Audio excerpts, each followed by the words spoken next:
journey. My name is Anthony Pica. This show is all about helping the new and upcoming voiceover artists grow their business and sidestep all of the crazy things that I seem to step on. It is, what's today? Today's Tuesday, June 9th. We are basically in the midst of summertime. It's great to have you. I want to welcome people from YouTube and Twitter and Facebook. It's been a crazy weekend. I think the last time I came on was Friday, and I've got something really cool to talk to you about today. I don't know if you've seen the title, but the title today is called Not All Actions Are Created Equal. And I want to discuss what I see happening to a lot of people, and that is, we are trying to do so many things. We are trying to focus on growing our business, right? But there's so many things in growing our business. There's so many things to do. But the funny thing is the more things we focus on, right, the more things we try to accomplish, the less we actually succeed at. Think about that, right? The more things that we try to do at once, the less we actually succeed. And I see this often, right? Because I think that, we have been told that we've got to multitask, we've got to be able to do this, we've got to be able to do that. And if I just have things going everywhere, I'm going to be successful. But it's kind of like, to use this analogy, right? The rays of sun spread out and, they don't burn anything. However, if you take a magnifying glass and you focus the rays of those sun, right, the rays of the sun, you could start a paper on fire in a second. Okay? It's that type of focus, it's that type of actions that we need to look at taking, as opposed to us doing crazy, or not crazy, but us trying to do tons of things all at the same time. So what do I mean? So I'm basically talking about we need to focus in our efforts on a singular, super important goal. Okay? Now, I want you to think of this as a wildly important goal, or a whip. Now, you could tell, this comes from, I don't know if you followed me, you know that I long time ago, we talked about 4 essential strategies or goal-making disciplines, if you will, into growing a successful business. And, the first one is coming up with a wildly important goal. But today's talk is, like I said, it's about the actions you're taking. And it's hard for us to eliminate those actions seriously, it's true, checking your phone. I check my stinking phone all the time. I find myself just, diddling on my phone for no reason. Just checking things. I don't know if it's a habit. I don't know if it's something because, I feel like I got to keep moving or something.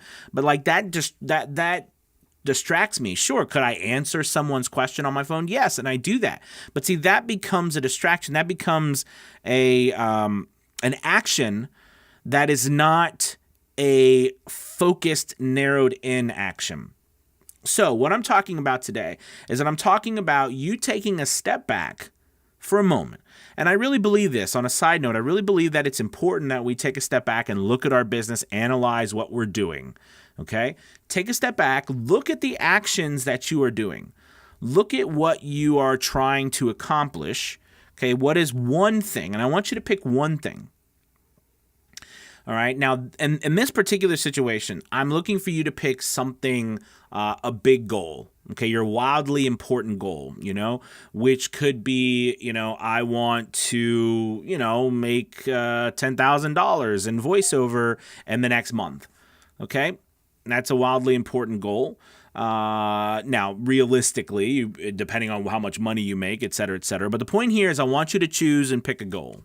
Okay, and from that goal, we need to spend, whether it's we need to chunk out a piece of time and focus all of our efforts. Put the phone away. Stop doing anything else but focus all of our efforts into one single thing, and that is doing the actions. Okay, 1 to 3 actions. 1 to 3 actions that are going to get us to accomplishing that goal. Okay, 1 to 3 actions. Those actions need to be those things that you do need to be actionable, meaning you need to be able to physically do them. They need to be able to, or those actions need to be able to manipulate the outcome, meaning like, if you do this, this will happen. Okay. And when you start using that criteria, right, like they need to be able to manipulate the outcome. They need to be able to be controlled by you. Okay. When you start looking at actions like that and you focus them into 1 to 3 of the most important actions that you can make every single day to get to that wildly important goal. All right. And I call those lead measures. And again, if you've noticed me, I've talked about it a long time ago, but I thought it'd be a good idea to bring back up because, it's been a while. And, this is something that I continue to struggle with every day. And that's narrowing my focus, right? Narrowing my focus. Now, here's something that's interesting.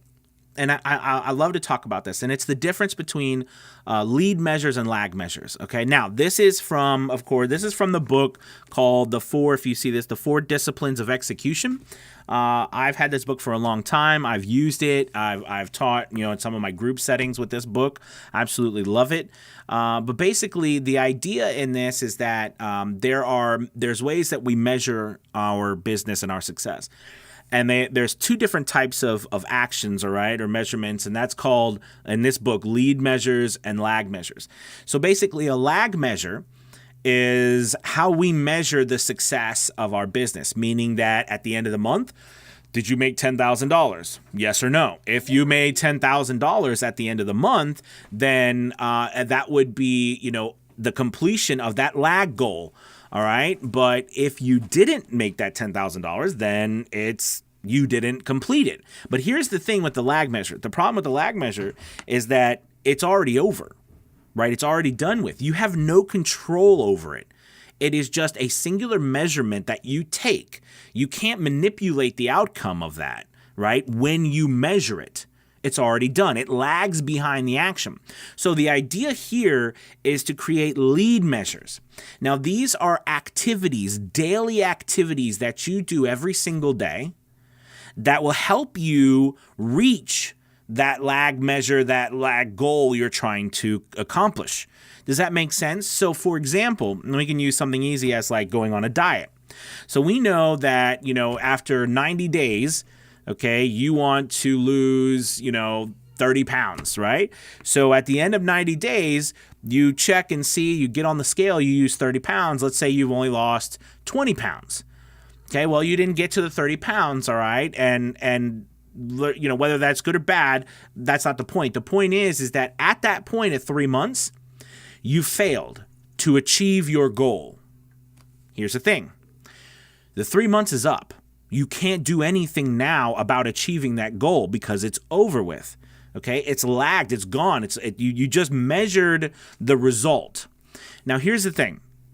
If I was going to say to you, okay, well, I want you to, instead of worrying about that measure, okay, I want you to think, what are some things that you could do that could change the outcome?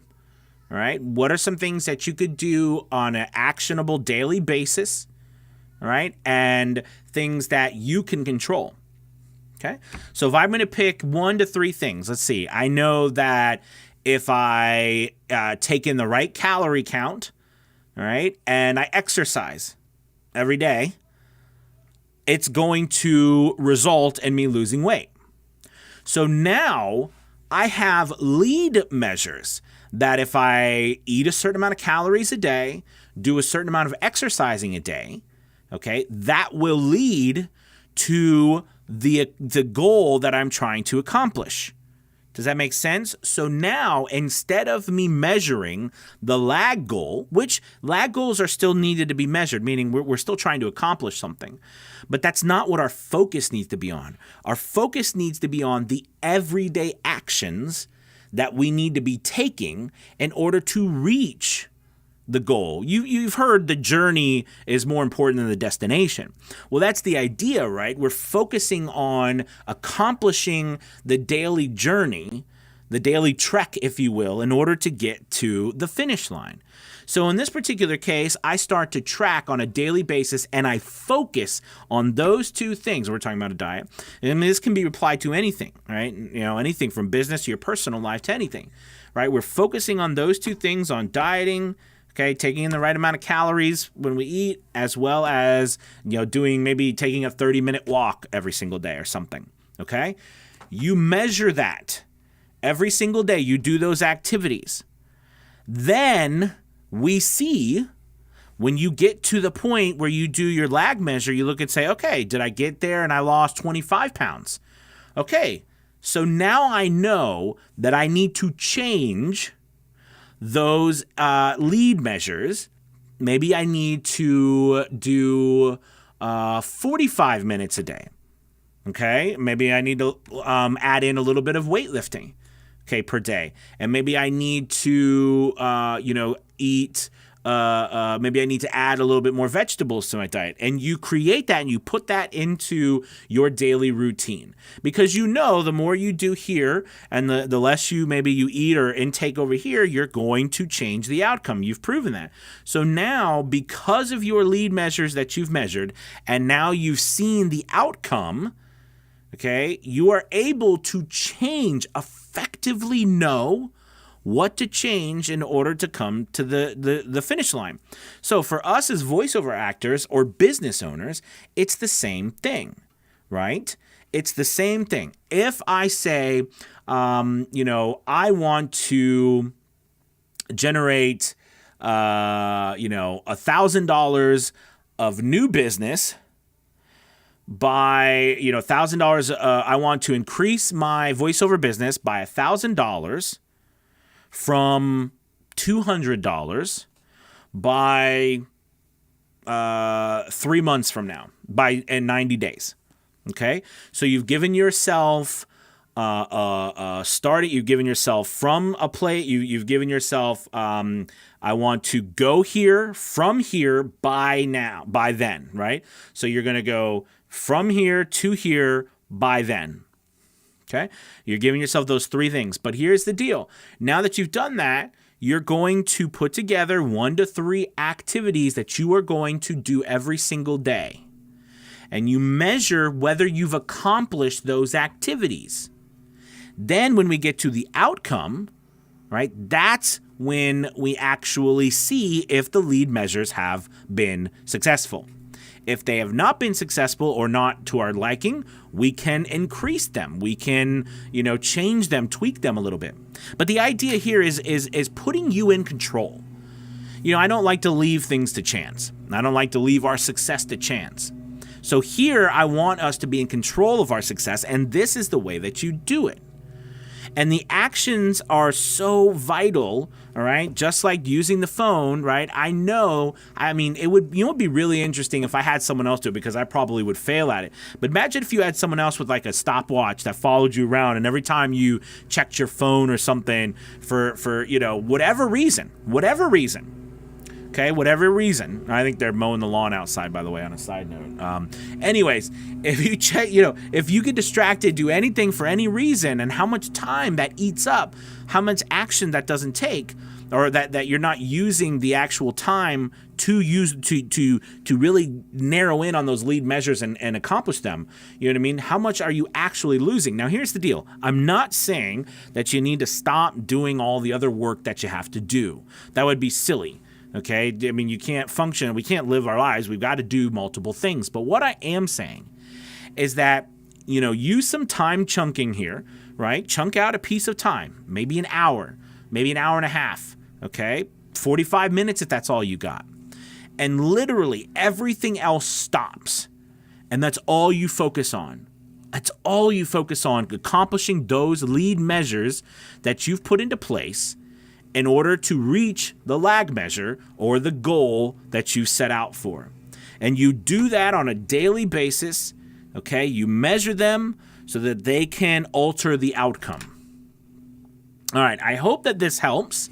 I hope that, you can take a step back, look at what you're doing, see if, maybe I'm not accomplishing all that I can accomplish because, honestly, things being thrown at me everywhere. I see this, I see that. I'm, maybe part of the challenge is maybe you have, what is it called? Maybe you have analysis paralysis, right? Maybe you have challenges that are stopping you. You've got our families are home. Maybe the kids are bothering you. Maybe whatever's going on. You know what I mean? Like I said, your phone keeps sending you messages. You've got videos you got to watch. Everything pops up. You're working, and then Facebook pops up. You've got a message or there's a new video posted. Something, whatever.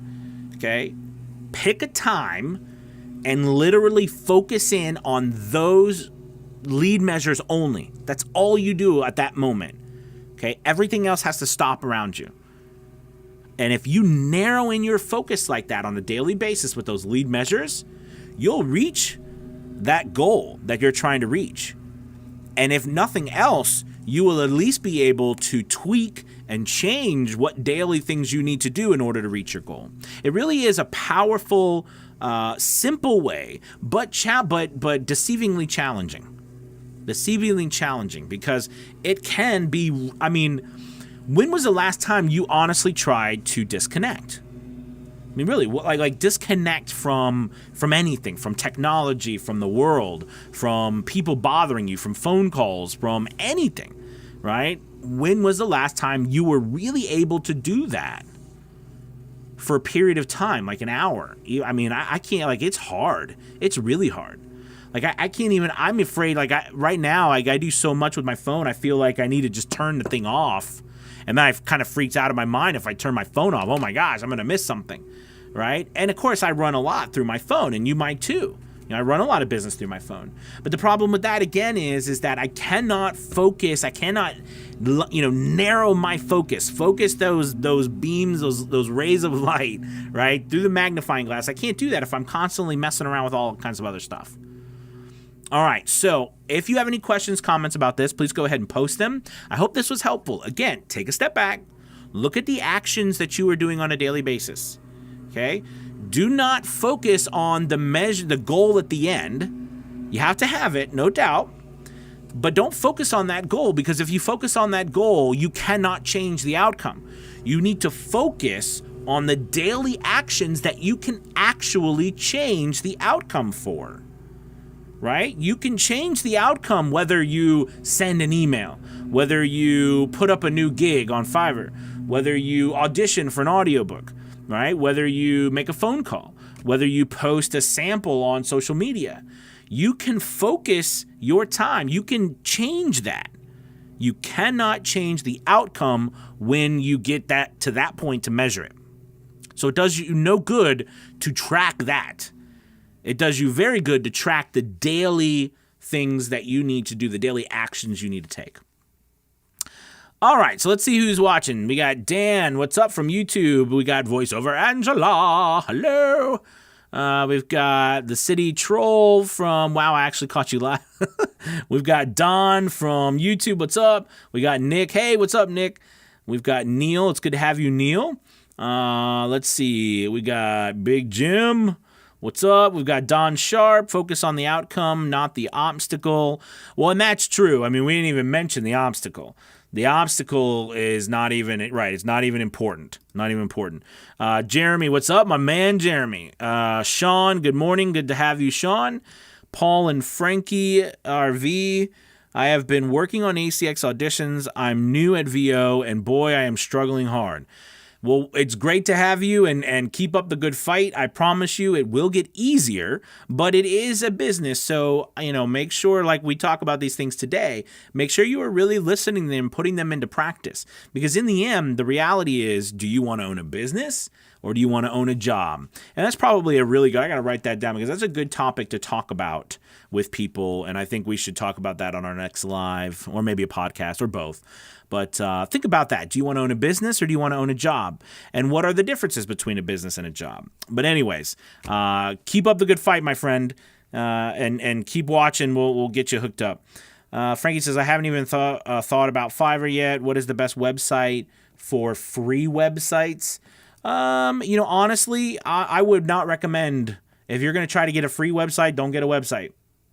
And I say that out of the fact that there's no way your free website is going to help you more than Fiverr or ACX or Upwork or Voices or any of these other sites. People are never going to find your website, all right? And in fact, they will actually find you and prefer to work with you off of these other platforms, okay, than they would on your website. And if they do work with you off of these websites, really what you need is a PayPal account. You know what I mean? The reason why I say that is if you're going to get a website, and I do think you need one, you need to put in, you got to think your website needs to have some really, you've got to have a really great looking website. It's got to be robust enough for you to actually be able to put content on your website, or it's honestly useful. It's honestly useless because you can use any other platform that they've already built out that these people could go on and purchase, and it's easy to deal with. If you don't pay for either designers, or you know how to design, or you pay for like a site, a company that manages sites, or they know how to do things like that, you're gonna struggle with it. That's just my personal opinion. Other people might be different, but that's my personal opinion. Let's see, because to me what we're talking about, right? That's probably not the greatest. To reach your goal, whatever it is, your wildly important goal, that probably is not the best use of your time trying to figure out, where to get a free website or how to make a free website look good, right? So, that's just my opinion. Let's see. Facebook user, hey, I hate when I can't see your name, but great advice. Thank you. Frank, what's up, Anthony? What's up, Frank? Sherry, I was saying that is what... I think they're right out the window, weed eating or something. Sherry says, I was saying that it was what I wanted to do, unplugging with your videos and planning this weekend by the lake. Great topic. Awesome. Absolutely. Wonderful. What lake are you going to? Great content, Anthony. Greetings from the Dominican Republic. Awesome. Hello from the Dominican Republic. Hope you guys are doing well. Let's see. Dave G. Talk about dealing with unreasonable clients. Multiple revisions, not happy, trying to avoid cancel refund. Yeah, I feel you. I know what you're dealing with, Dave. I know what you're dealing with. I will tell you this, and it's hard for me. Those people who, work on Fiverr or other platforms where you've got time limits where you've got to deal with it. When I first started on Fiverr, I had got a message from somebody looking for a quote. It took me about 15 minutes to get back to them, and because I actually was thinking about how much I was going to charge. I was just starting out. I didn't know what to do. So by the time I sent them a quote, they came back to me and said, "Oh, we're sorry. We went with someone else. They beat you to the punch." That very thing from the beginning on Fiverr, it told me that I couldn't take time. I had to be fast. So every time, what happened was that those beeps controlled me. And now out of habit, I still struggle with that. But the thing is we've got to be able, even with Fiverr, you've got to be able to put limits on it, or it will control you and you won't control it. And take it from a guy who has really done a lot on that platform, that, there comes a point where you got to step back and say, okay, this is not how I want my business to run. Okay. But I hear you, man. Best of luck with that. Alan, interesting topic. Thank you, sir. Dave G, systems, not goals. Okay. Let's see. Paul, I'm not sure what you mean, Dave. Paul and Frankie, thanks for the info. I watch all your vids. Very helpful. Thank you. Thank you so much. Let's see. Greg says, howdy. Ken says, free webinar chat. Cool, thanks. Oh, yeah, Ken. I do this every time, when I do a live. I try to make sure at the end I answer any questions or comments that you guys have. But listen, thank you so much. And remember, now more than ever, it's important for us to really narrow our focus. Really narrow our focus. There's so many things going on in the news and in our country and around the world that it's so easy to lose focus on moving our business forward, getting the things that we're trying to accomplish, the goals we're trying to accomplish. Okay, so focus in, narrow in, using those, lead measures I talked about, which, remember, are specific 1 to 3 actions that are going to be able to be measured by you on a daily basis, on a regular basis, that will be able to manipulate and use the word manipulate, but be able to form, if you will, change, bring about the accomplishment of that goal that you're trying to reach, okay? All right, that's the idea here. And not all actions are created equal. You need to focus in on the actual actions that can change the outcome if you do them right, and that you can actually do them on a daily basis. Okay, so let's finish up here. Let's see. Sean says, I have reached a point in my Fiverr business where I can kind of relax and pick and choose. It's a wonderful feeling to be able to control your business. Nice. Absolutely. John says, hi, Anthony. John's here. You can do a lot, but not always two things at once. That is the truth. All right, you guys, thank you so much for watching. I really appreciate it. You have a wonderful, wonderful Tuesday. Be safe, and I will talk to you soon. All right, peace.